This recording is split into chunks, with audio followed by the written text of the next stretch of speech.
창세기 18장 16절에서 21절까지의 말씀 보도록 하겠습니다.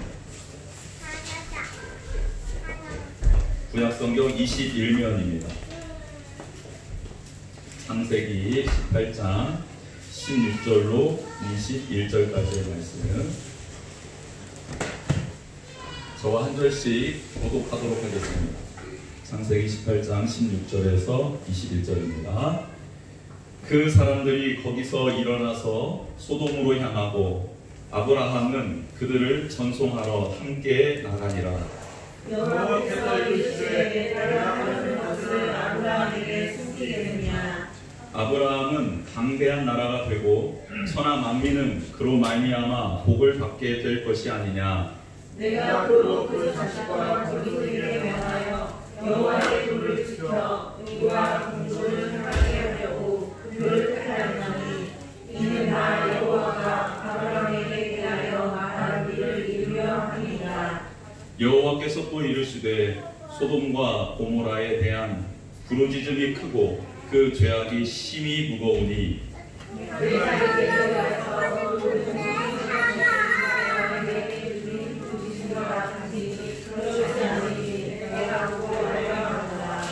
아멘. 오늘 말씀 제목은 택함받은 자가 배우고 익혀야 할 일이라는 제목입니다. 한번 따라해 보겠습니다.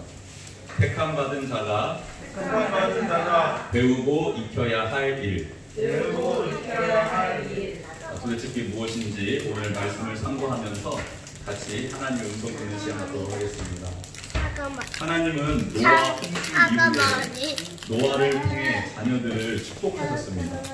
노아의 자녀는 셈과 함과 야벳이라는 이 삼형제가 있었는데요. 그들을 축복한 내용이 성경 말씀에 나와 있고 그 중에 셈에 대한 축복 내용은 다음과 같습니다. 큰아들에 대한 축복이죠. 셈의 하나님 여호와를 찬송하리로다.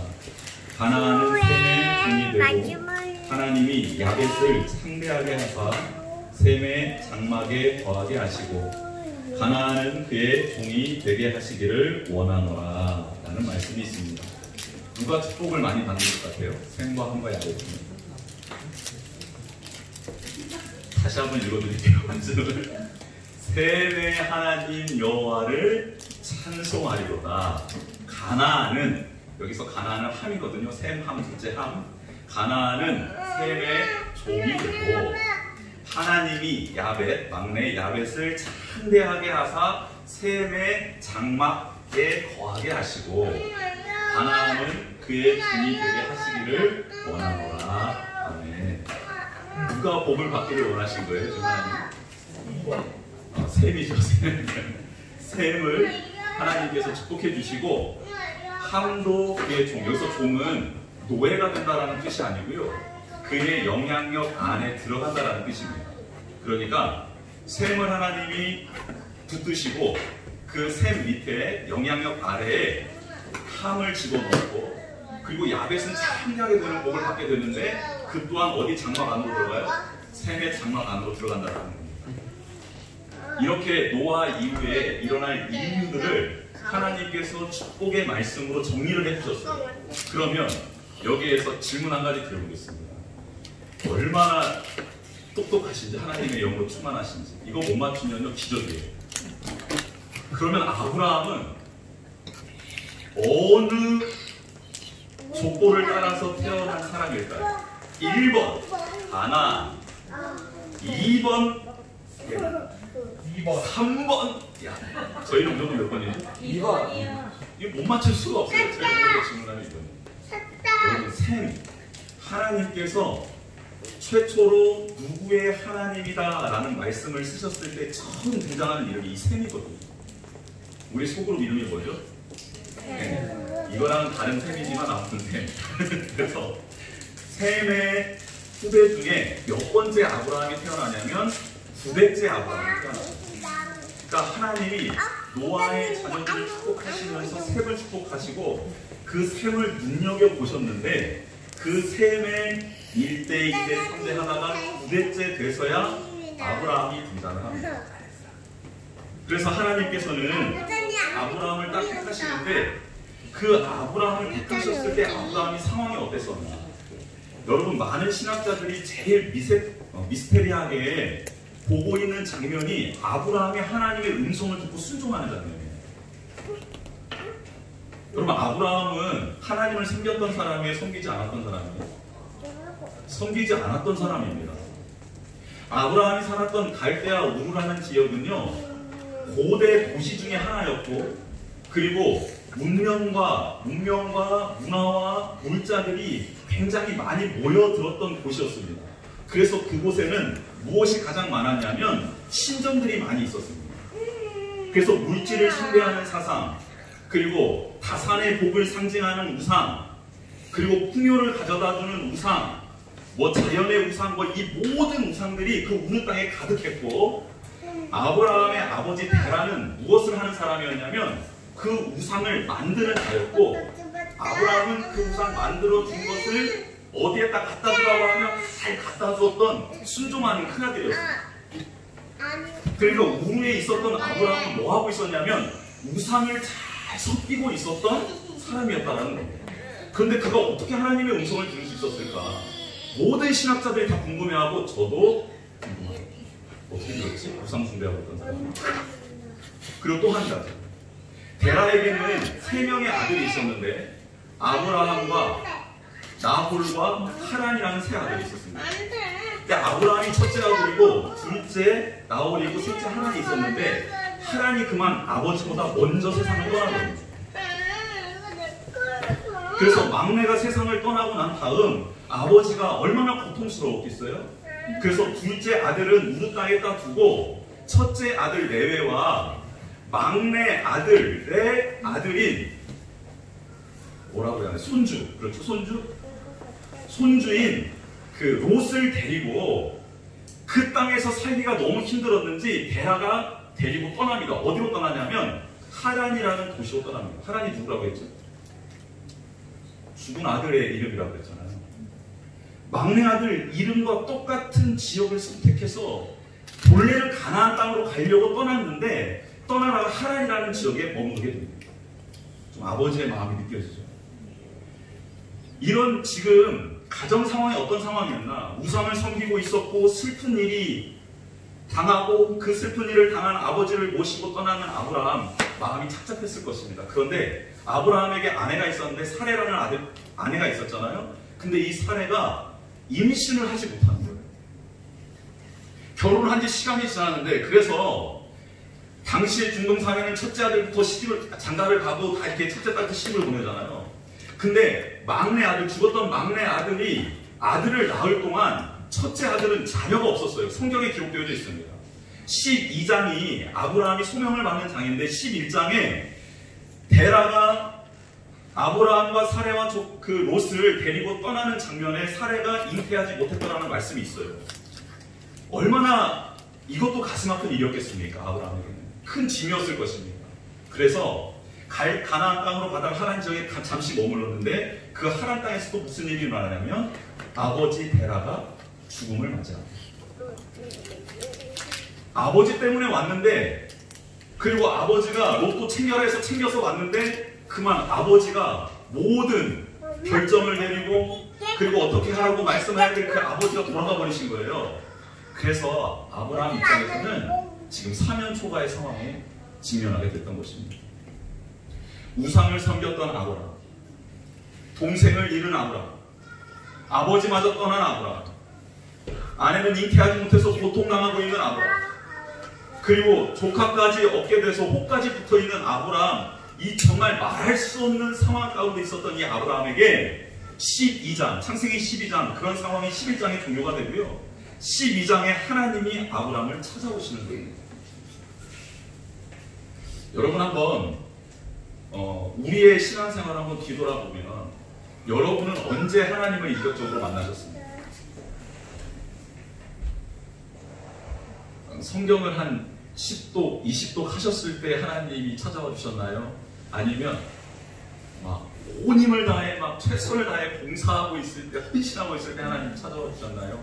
아니면 오늘 등장하는 아브라함처럼 고통 중에 고난 중에 있을 때, 아무것도 할 수 없는 상황 가운데 있었을 때 하나님이 여러분을 찾아오셨나요? 저는 개인적으로, 그리고 성경의 인물들을 바라보면 하나님이 찾아오신 시점, 인격적으로 찾아오셔서 만나주신 시점은요, 그들이 하나님 앞에 무언가를 하고 있었을 때가 전혀 아니었습니다. 그들은 아무것도 할 수 없었고 하나님이라는 이름 자체도 몰랐을 때, 그 하나님께 부르짖을 힘도 없었을 때, 고통 중에, 고난 중에, 슬픔 중에, 두려움 중에, 혹은 억울함 중에 있었을 때에 하나님이 그에게 찾아와 주셔서 그에게 힘을 주시고 격려해 주시고 위로해 주셨습니다. 저도 하나님을 부인했을 때, 하나님 어떻게 하나님이 저의 가정에 이럴 수 있습니까? 라고 원망하고 불평하고 하나님을 믿었던 것을 후회하고 정말 하나님은 살아계시지 않구나라고 정말 토로하고 있을 때, 원망하고 있을 때, 그때 하나님이 저에게 찾아오셔서 저를 살리시고 위로해 주셨던 경험이 있습니다. 사역을 하다가도 이런 일이 있습니다. 사역을 할 때 어느 날 이렇게 제가 생각해도 설교 잘했다라는 느낌이 들 때가 있을 거 아닙니까? 야, 오늘 설교는 정말 내가 생각해도 잘했던 것 같아. 이런 날 있잖아요. 이런 날은요, 하나님이 전혀 제 마음에 감동을 주시지 않아요. 그런데요, 와, 완전히 죽었다 오네. 큰일 났다. 나 이제 어떻게 하지? 이거 하나님 앞에도 너무 부끄럽고 성도들한테도 부끄러워서 집에 들어가서 밥 먹을 그 힘도 없을 때, 그래서 그냥 침대에 누워서 이거 어떻게 하고 미치겠다 하면서 이불을 뒤집어 썼을 때, 그때 하나님이 다가오셔서 저를 위로해 주시고 힘 주시고 격려해 주시는 것 같습니다. 하나님 제 힘으로 할 수 있습니다, 제가 할 수 있는데요 라고 말할 때에는 하나님이 우리를 가만두세요. 그런데 하나님, 제가 정말 할 수 없습니다. 저는 이 상황을 어떻게 헤쳐나갈 수도 없습니다. 저 두렵습니다. 무섭습니다. 하나님 정말 계시기는 한 걸까요? 하나님 정말 제 옆에 계신다는 하나님의 말씀이 맞나요? 라고 그렇게 자문하고 반문하고 있을 때, 그때 하나님은 찾아오시더라는 겁니다. 아빠. 여러분, 우리는 하나님에 대해서 바로 알아야 합니다. 그건 무엇이냐면, 하나님이 필요하다라고 우리 안에서 갈망이 생길 때, 소망이 생길 때, 진실함이 묻어날 때, 그제서야 하나님의 음성이 들리기 시작한다는 겁니다. 여러분, 우리가 잘 나갈 때, 행복할 때, 기쁠 때도 하나님 옆에 계셔서 우리에게 말씀을 주시는데요, 그 말씀이 잘 들리지 않습니다. 그때는 잘 들리지 않아요. 언제나 변함없이 나와 함께 하셨는데, 언제나 변함없이 나를 업고 나를 돌보시고 나를 인도해 주셨는데, 내게 힘이 들어가고 내가 뭔가 잘남이 있고 내게 뭔가 의가 드러났을 때는 그 하나님의 음성이 들리질 않아요. 하나님의 감동이 느껴지지 않아요. 은혜가 고백되어지지 않습니다. 그런데요, 고통 중에 내 자신을 내려놓고, 나의 의의를 내려놓고, 나의 경험을 내려놓고, 생각을 내려놓고, 하나님, 이제는 하나님밖에 없습니다. 혹 하나님을 몰랐을지라도 나는 이제 더 이상 소망이 없구나. 나는 이제 더 이상 이 구렁텅이에서 건져낼 이가 아무도 없구나라고 느끼고 되고 고백하게 되고 그 상황에 직면하게 되었을 때, 그때 하나님께서 오신다는 거예요. 그 하나님의 음성, 나와 함께 하셨던 하나님의 음성이 들리기 시작한다는 것입니다. 사랑하는 성도 여러분, 아브라함이 지금 하나님의 음성을 들을 수밖에 없었던 상황 가운데 있었다라는 거예요. 아브라함이 하나님의 음성을 들을 수 있었던 이유는 그가 고난 중에, 고통 중에, 절망 가운데, 낙심 중에 있었기 때문이라는 겁니다. 셈의 후손들에게 하나님은 늘 말씀을 해주셨을 겁니다. 그 누군가에게 꼭 하나님은 계속해서 셈의 하나님, 그 나를 바라보고, 셈이 의지했던 나를 바라보고, 그리고 셈이 나를 사랑했듯 너희들도 나를 사랑했으면 좋겠다. 그래서 내가 셈의 가문을 통해 나의 약속을 이루고 싶은데 1대, 2대, 3대 그들에게도 늘 찾아와서 말씀해 주셨을 것입니다. 그런데 그들은 하나님의 음성 들을 준비가 되어 있지 않았던 것입니다. 왜요? 자신의 욕망 따라, 자신의 욕심 따라 살아가고 있는 삶이 안정스럽고 또 평온했기 때문입니다. 그런데 고난 중에 있었던 아브라함에게 하나님은 찾아오셨고 그에게 말씀을 주시는데 그 음성이 아브라함에게 들리기 시작하는 것입니다. 데라에게도 아버지인 데라에게도 분명히 말씀 주셨을 것입니다. 그런데 그 말씀을 잘 듣지 못했던 것이죠. 그런데 아브라함에게는 그 음성이 들렸던 것입니다. 나는 아무런 소망이 없는 자인데, 나는 이제 내 생명 하나도 건사할 수 없고 내 가정 하나 챙길 수 없는 사람인데, 그런 내게 어떤 분, 잘 알지 못했지만 하나님이라는 그 신, 어떤 신이 내게 음성을 주셨고 그 음성이 너무나도 위엄이 있고 너무나도 영광스러워서 그 음성을 받을 수밖에 없었던 상황이었다는 것입니다. 그리고 그 음성을 듣자마자 아브라함은 순종에 그렇게 떠나고 있었다라는 것입니다. 사랑하는 성도 여러분, 우리가 때로는 감당할 수 없는 시험과 아픔 혹은 상황 가운데 직면할 때가 있습니다. 그런데 그때가 내 옆에 계시는 하나님의 음성을 들을 수 있는 서로의 찬스라는 그 믿음을, 그 사실을 잊지 않기를 주님의 이름으로 축복합니다. 그 순간 여러분 하나님께 이렇게 한번 외쳐보셨으면 좋겠습니다. 이제는 주님의 음성을 들을 준비가 되어 있습니다. 이제는 하나님의 음성을 들을 준비가 되었습니다. 이제 말씀해 주십시오. 제가 듣고 순종하겠습니다. 라고 외치는, 그렇게 간구하는 여러분들 되시기를 주님의 이름으로 축복합니다.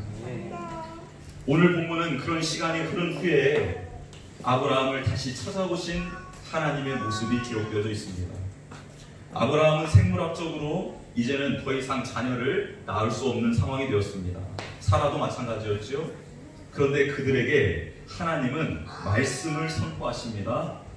너희는 할 수 없으나 나는 할 수 있다. 나는 능하지 못할 일이 없는 자다. 나는 모든 걸 할 수 있는 자다. 너에게 자녀를 주겠다 말씀해 주십니다. 물이 있어야 나무가 자랄 수 있는데 아무것도 없는 사막 그 한복판에 아름다운 과실을 맺는 나무가 자랄 것이고 그 나무가 내게 열매를 줄 것이다 라고 말씀해 주시는 하나님의 말씀을 아브라함이 들었다라는 겁니다. 또 한 가지 동일한 장면에서 오늘 본문의 말씀, 아브라함에게 소돔과 고모라를 심판하시겠다라는 메시지 또한 주십니다. 그곳에서 벌어지고 있는 악과 죄가 차고 넘쳐서 부르짖음이 크게 들린다. 그래서 나는 그 일이 진짜인지 아닌지 확인하겠다. 이미도 알고 계셨지만 그들을 사랑하는 마음에, 혹시나 하는 마음에 찾아가신 것입니다. 자신을 알아볼 사람이 있을까 해서 하나님이 소돔성에 가신 것이죠. 아브라함처럼 하나님을 알아볼 사람이 있을까 해서 말입니다. 여러분, 아브라함에게 찾아오신 하나님을 아브라함은 단번에 알아보고요, 그 앞에 꿇어 엎드리고 그 하나님을 극진히 대접해 드렸습니다. 여러분, 인생은 반드시 누구 앞에 엎드리게 되어 있습니다. 왜냐하면 내가 스스로 살아갈 수 없기 때문에, 누군가의 도움을 받지 않고서는 살아갈 수 없기 때문에 반드시 어떤 대상 앞에, 어떤 상황 앞에 분명히 엎드러지게 되어 있습니다. 아브라함은 하나님 앞에 엎드렸고요, 롯은 자신이 원하는 세상과 우상, 권력 앞에 엎드렸습니다. 물질 앞에 엎드렸다는 것입니다. 하나님 앞에 엎드린 아브라함에게는 하나님의 말씀이 임했고, 세상 앞에 엎드린 롯에게는 물질과 부가 따라왔습니다. 그리고 하나님으로부터 나온 말씀을 얻은 아브라함은 그 말씀이 생명과 능력이 되어 사라지지 않고 아브라함과 늘 함께했고 말씀대로 되어지는 영광을 누리게 됩니다. 세상으로부터 얻게 된 물질과 부는, 롯이 얻었던 그 부는 순식간에 사라져버렸고, 그것을 얻기 위해 지었던 죄로 말미암아 롯은 심판을 받게 됩니다. 여러분, 하나님이 택한 백성이 알아야 될 진리는 무엇입니까? 그것은 바로 하나님 앞에 엎드려야 산다라는 것입니다.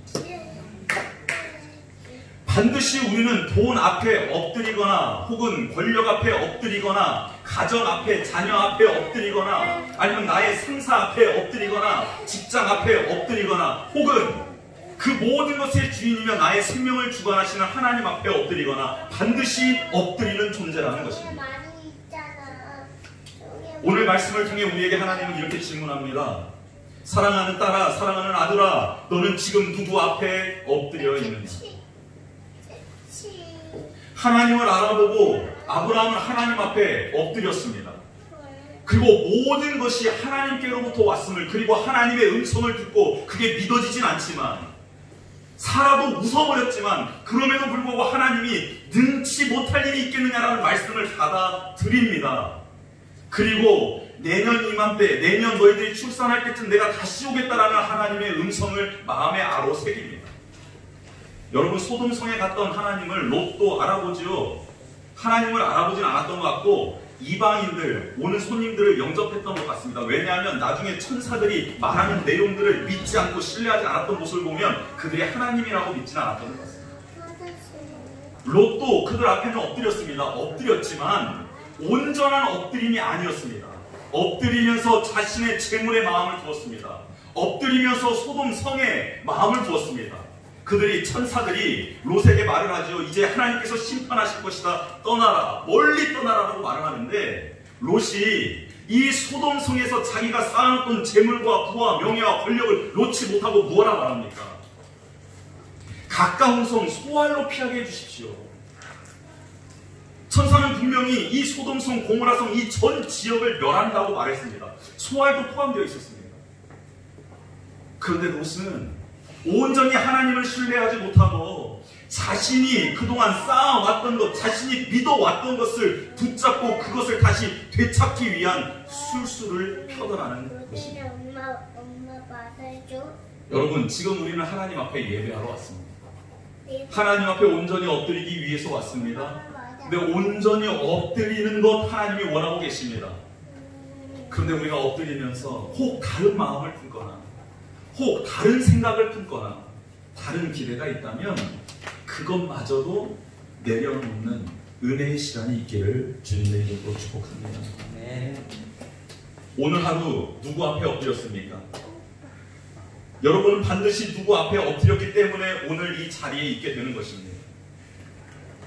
원하옵기는 스스로 존재할 수 없는 나, 내 안에 선한 것이 없는 나, 그래서 나를 존재할 수 있게 해주시고 내 안에 아름다운 에너지를 가득 채워줄 수 있는 그 하나님 앞에 엎드리는 우리 모두가 되기를 주님의 이름으로 축복합니다.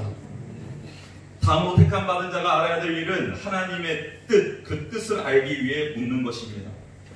하나님은 아브라함에게 소돔과 고모라가 하늘로부터 내려오는 유황과 불의 심판을 받게 될 것이다 라는 것을 알려줍니다. 그때 아브라함은 하나님께 이렇게 묻습니다. 하나님은 절대 의인과 악인을 동시에 벌하시는 분이 아니시잖아요. 살려주실 것이잖아요. 근데 의인이 만약에 그 성에 있다면 그 성 멸하지 않으실 거죠? 라고 묻습니다. 그때 하나님은 아브라함에게 이렇게 말씀하시죠. 그래, 소돔 성읍 가운데 혹 의인을 찾으면 그를 위하여 온 지역을 내가 용서하겠다라고 약속을 하십니다. 하나님의 마음을 알려주십니다. 의인, 즉 하나님의 마음을 알고 하나님의 뜻을 알고 돌이키고 간구할 수 있는 자 한 사람이 있다면 그 한 사람의 생명을 살리기 위하여 그뿐만 아니라 그가 살고 있는 지역 전체를 용서하시겠다라는 것이 하나님의 뜻, 마음이었습니다. 아브라함은 알고 있었습니다. 무엇을 알고 있었냐면 하나님은 그렇게 의인 한 사람을 찾으시는 분이고 하나님은 그렇게 하나님을 찾고 하나님의 음성 듣기를 사모하며 하나님의 뜻대로 순종하려고 그 은혜를 구하며 나아가는 자가 있는 그 지역을 복되게 하시는 분임을 알고 있었습니다. 또한 이 사실을 알고 있었을 뿐만 아니라 또 한 가지, 그럼에도 불구하고 기회를 주셨을 때 그 기회를 놓치고 그 은혜를 주셨을 때 은혜를 멸시하는 자들은 반드시 또한 심판받을 것이다라는 것도 알게 되었습니다. 아브라함은 하나님이 어떤 분으로만 알고 있었냐면 늘 위급한 순간에 하나님을 온전히 섬기지 못했던 자기를 건져주시고 구원해주시는 은혜의 하나님으로 알고 있었습니다. 그래서 소돔성을 멸하겠다라는 하나님 앞에 이렇게 말한 것이죠. 의인이 있다면 용서해 주시지 않겠습니까? 하나님이 저를 용서해 주셨던 것처럼, 저를 봐주셨던 것처럼 저에게도 찾아와 주셨던 하나님이 그 성도 용서해 주신 하나님이라고 저는 믿습니다라고 고백했던 것입니다. 그런데 하나님은 그것 맞는데 소돔성에 가서 의인 50명을 찾아봐라, 45명을 찾아봐라, 40명을, 30명을, 20명을, 10명을 찾아봐라. 없다. 없으면 어떻게 되느냐? 반드시 심판을 받게 된다 라는 것을 아브라함에게 처음으로 알려주신 것입니다. 아브라함은 다음날 일어나서 소돔성에 정말 폭탄 맞은 것처럼 화염에 휩싸이고 온기가마에서 김이 올라가는 것처럼 무너져 올라가는 연기를 보게 되며 깨닫게 됩니다. 하나님은 긍휼의 하나님이시고 우상을 섬기고 아무것도 할 수 없었던 나를 건지시는 하나님이면서 동시에 그 은혜를 멸시하고 그 사랑을 멸시하고 그 음성을 가볍게 여기는 자들이 있는 곳, 그 죄악은 반드시 심판하시는 분이구나 라는 것을 몸으로 깨닫게 되었습니다. 사랑하는 성도 여러분, 여러분을 건지실 하나님을 찬양하고 높여드립니다. 여러분을 위로하시고 채워주실 하나님, 막힌 모든 문제를 풀어주실 하나님을 찬양하며 높여드립니다. 여러분이 섬기고 있었던 우상을 제해 주실 수 있는 하나님, 여러분이 당한 슬픔과 고통, 아픔까지도 다 아시고 위로해 주시며 치료해 주실 수 있는 하나님, 정말 아브라함이 잉태하지 못하는 아내 사라와 함께 고통 중에 있었던 그 기간을 하나님이 다 아시고 또 태의 열매를 열어주셨던 것처럼 여러분의 문제를 해결해 주신 하나님을 찬양하며 높여드립니다. 동시에 그 주신 은혜를 가볍게 여기고 그 주신 사랑과 그 말씀을 소중히 여기지 않으면, 그래서 다시 죄악의 자리에 가고 다시 나의 욕망 따라가고 다시 내가 하고 싶은 대로 살아가게 된다면 하나님께서는 내려오셔서 정말 그렇게 사는지 안 사는지 확인하시고 하나님의 때에 심판하실 수 있는 분이라는 사실, 이 사실도 우리가 잊지 않았으면 좋겠습니다. 아브라함은 풍요의 상징이었던 그 소돔과 고모라 땅이 순식간에 멸망당하는 것을 보고 무슨 생각을 하게 되었을까요? 자신의 지역, 자신의 소유를 돌아보지 않았을까요? 그러면서 이렇게 고백했을 것입니다. 하나님, 저도 풍요로운 땅에 살고 싶었습니다.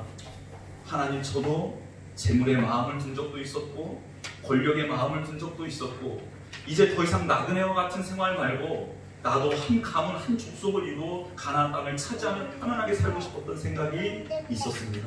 그런데 하나님, 이 생각, 이 마음이 옳지 못하다는 것을 깨달았습니다. 하나님, 제게서 이 마음을 물리쳐 주십시오. 하나님, 제게서 이제 그 하나님이 나의 중심에 서고 하나님만이 나의 주인임을 잊지 않게 해 주십시오라고 깨닫고 고백하지 않았을까? 그래서 그 이후의 삶이 모든 소유와 자신의 생명보다 소중한 자녀까지도 하나님이 바치라 했을 때 바칠 수 있는 그런 신앙의 모습으로, 신앙의 삶으로 살아갈 수 있지 않았을까 생각해봅니다. 여러분, 이런 아브라함에게 하나님은 한 가지 꼭 알아야 될 사실을 말씀해 주십니다. 그것은 무엇이냐면, 내가 너를 택한 이유, 내가 너를 부른 이유는 가나안 땅을 선물로 주고 너를 큰 민족 되게 하고 너로 말미암아 모든 족속이 복을 받게 하는 것, 이것은 내가 너한테 약속한 선물들이고, 내가 너를 택한 이유는 무엇이냐, 그 이유에 대해서 정확하게 말씀하고 계십니다. 우리 19절 말씀 한번 읽어보겠습니다. 19절 말씀요, 같이 한번 읽어보겠습니다. 시작. 내가 그로 그 자식과 본속에게 명하여 여호와의 도를 지켜 의와 공도를 행하게 하려고 그를 택하였나니, 이는 나 여호와가 아브라함에게 대하여 말한 일을 이루려 함이니라. 아멘. 약속은 이미 주어졌습니다. 가나안 땅을 주겠다, 큰 민족을 이루게 하겠다, 너로 말미암아 모든 민족이 복을 받게 하겠다. 이거는요 반드시 응답될 내용들입니다. 이건 약속해 주신 거기 때문에 그렇습니다. 그런데 하나님이 아브라함을 택한 이유는 그걸 주시겠다는 약속을 주려고 한 게 아니라는 거예요. 하나님이 아브라함을 택한 이유는 그가 하나님과 함께 동행하는 것을 보여주기 위해서, 그렇게 하기 위해서 그를 택한 것입니다. 나의 말이 너에게 들리게 하기 위해서 내가 너를 택했다. 나의 말이 너에게 믿어지게 하려고 내가 너를 택했다. 네가 그 말이 들렸을 때 순종하는 힘과 은혜를 줘서 네가 사는 그 나라에 나의 나라, 하나님의 나라가 임하는 것을 보고 느낄 수 있게 해주기 위해서 내가 너를 택했다라는 것입니다. 소유를 주기 위해서, 땅을 주기 위해서, 큰 민족을 이루기 위해서, 그것은 약속으로 준 건 맞지만 내가 택한 이유, 목적이 아니라는 겁니다. 택한 이유는 너와 너의 자녀 손들이 나의 도, 나의 말씀을 듣고 지키고, 그래서 나의 법과 나의 뜻대로 이 땅에서 행하며 살아가는 일을 보여주려고 내가 너를 택했다라는 것입니다. 여러분, 우리 통곡하고 있잖아요. 이스라엘 백성이 출애굽기에 보니까 황소를 만들어서 섬기지 않습니까? 황소를 만들어서 섬기고 있을 때 모세가 내려와가지고 화가 나가지고 하나님께 받은 십계명 돌판을 깨뜨리잖아요. 깨뜨리고 황소를 갈아가지고 마시게 하고 레위인들한테 칼을 차서 민족을 한번 이쪽으로 왔다 갔다 해라. 하나님의 진노가 멈출 수 있을 것 같다 해라 했더니 3,000명이 죽잖아요. 그리고 난 다음에 하나님이 뭐라고 말씀하신 줄 아시죠? 모세한테 이렇게 말씀하시잖아요. 모세야, 그래, 용서할게. 이제 이스라엘 백성들 데리고 가나안 땅으로 들어가. 가나안 땅 줄게. 가나안 땅 들어가. 그건 약속한 거니까 줄게. 들어가. 그 대신 나는 못 가겠다 거기. 잃어버립니다. 하나님이 이래요. 하나님이 모세한테 그래, 이제는 이스라엘 백성 데리고 들어가라. 가나안 땅 줄게. 약속한 거니까 들어가서 살아. 대신 나는 못 가겠다 하면서 하나님이 함께 하지 않겠다라고 선언을 합니다. 근데 모세가 뭐라 하냐면요, 그 하나님께 다시 가서 이렇게 간구합니다. 하나님, 가나안 땅에 들어가는 것이 중요한 게 아니고 우리는 하나님이 없으면 죽는 사람들입니다. 만약에 하나님이 같이 가시지 않는다면 이 자리에 머물게 해주십시오. 그냥 이렇게 말합니다. 여러분, 이 말을 듣고 하나님이 너무 기뻐하세요. 그래서 뭘 하시냐면, 모세야, 내가 다시 너희 민족과 함께, 내 민족과 함께 들어가겠다라고 말을 하십니다. 여러분, 하나님께서 여러분들에게 약속하신 것 반드시 이루어집니다.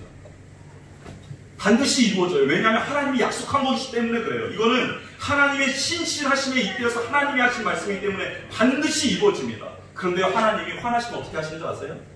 그래, 너 내가 부자 되게 해줄게. 가져가, 이거. 땅 가져가, 기업 가져가. 그래, 자녀손들 낳고 싶다고? 그래, 자녀손들 많이 낳아. 그래, 내가 그건 약속한 거니까. 그래, 큰 민족이 되렴. 대신 난 너와 함께 안 갈래.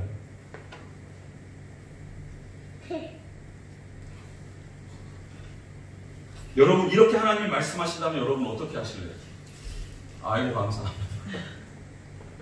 제가 원했던 건 돈이었습니다. 아이고, 감사합니다. 제가 원했던 건 건강이었습니다. 제가 원했던 건 자녀들이 잘 되는 것이었습니다. 이거면 됐습니다. 하나님, 저와 함께 안 하셔도 됩니다. 아니면요, 하나님, 그게 무슨 소리입니까? 저 그거 주시지 않아도 됩니다. 저는 하나님이 나와 함께 하시니 복이고 그것이 저의 생명임을 압니다. 그거 주시지 않아도 됩니다. 이렇게 고백하시겠습니다. 여러분, 우리는 빨리 이걸 알아야 돼요. 여러분, 다니엘이 총리가 됐잖아요. 나라가 3번 바뀌는데, 제국이 3번 바뀌는데 3번 다 총리를 한다. 여러분, 이런 사람이 있어요. 그런데 하나님께 기도하면 사자굴에 들어간대요. 만약에 다니엘이 이런 부와 명예와 권력과 힘이 좋아서 하나님을 섬기고 있었다면, 하나님 섬기면 너 사자굴 들어가서 죽어? 너희 가문 다 끝나? 이렇게 했을 때 뭐를 선택해야 되는 겁니까? 하나님을 선택해야 돼요? 그 자리를 선택해야 돼요? 자리를 선택해야죠. 근데 다니엘은 뭘 선택해요? 하나님을 선택해요. 그러니까 하나님이 그를 살리세요, 안 살리세요? 그를 살리시는 거예요. 여러분, 모세가 가나안 땅 너무 좋죠. 그 약속 이루실 걸 알아요. 모세는. 다니엘도 알아요. 하나님이 나를 여기 세운 이유, 세우시고 나를 통해서 하실 일이 맞춰지기 전까지는 나를 죽이지 않으실 거라는 것을 알아요. 하나님의 말씀이니까, 약속이니까. 여러분, 이 약속 따라가는 사람, 이 약속 붙잡고 약속의 성취가 언제되나 마나 이렇게 하는 사람들은 늘 고통 속에 있어요. 하나님, 우리 가정 이렇게 회복된다고 말씀 주셨잖아요. 근데 언제 돼요? 그거 언제 돼요? 여러분, 이런 사람은요, 신앙생활 너무 힘든 거예요. 하나님, 저희 자녀들 회복시켜 주신다 약속해 주셨잖아요. 언제예요? 그때가 도대체. 이거는요, 미쳐 죽을 일인 거예요. 그런데 그 말씀, 약속은 이미 신실하신 하나님이 이루실 거다라고 믿고, 나의 중심, 나의 관심은 그럼 지금 그 하나님과 내가 함께하고 있어요. 그 하나님의 말씀이 지금 오늘 나를 살리는 말씀으로 오늘 임하고 있고, 나는 그 말씀이 깨달아지고 좋고 흥분이 되고 기뻐서 그 말씀 따라 오늘 내게 주어져 있는 상황 가운데서 생활하고 애쓰고 수고하고 노력하고, 잠자는 그 순간에는 기쁘고 감사해서 하나님께 영광스러운 찬양을 고백을 하고 있는가? 여러분, 지금 하나님은 그것 때문에 나를 택했다고 말씀하시는 거예요. 약속은 내가 다 주마, 이루어주마. 그런데 내가 지금 너를 택한 이유는 오늘 너와 내가 친밀하게 교제하는 것, 이거. 그래서 이 세상에도 나의 나라가, 나의 뜻이 이루어지고 나의 영광이 드러날 수 있다는 것을 너를 통해 이 땅에 알게 하고 보게 하고 너도 느끼게 하려고 내가 너를 택했다는 겁니다. 아브라함이 하나님이 하시는 말씀을 듣고 깨닫게 되는 거예요. 하나님은 약속하신 것은 반드시 이루시는구나. 말씀하신 것은 반드시 이루어지는구나. 그런데 하나님이 원하시는 것은 지금 내가 하나님의 손에 붙들려서 하나님의 음성을 듣고, 그 음성이 막 나를 기쁘게 하고 나를 살게 하고, 혹은 나를 재정비하게 하고, 나를 반성하게 하고, 나를 회개하게 하고, 그로 말미암아 그 하나님이 나와 함께 하신 것을 느끼고 그 말씀의 의와 공도와 그것들을 행함으로 말미암아 내가 지금 이 땅에서, 이 순간 나의 가정에서, 내가 몸담고 있는 직장에서 하나님의 나라가 임하는 것을 보기를 원하시는 거구나 라는 것을 깨닫고 그렇게 나아가고 있다는 것입니다. 하나님이 여러분을 택하신 이유는 하나님이 여러분과 함께 하기 위함입니다. 우상 숭배하기 쉬운 나의 영이 깨어있을 수 있도록 도와주시기 위해서 여러분과 함께 하시는 거고 택한 것입니다. 여러분의 삶의 자리에서 받게 될 수많은 상처들을 싸매어 주시고 위로해 주시기 위해서, 지금 역사해 주시기 위해서 여러분을 택하신 것입니다.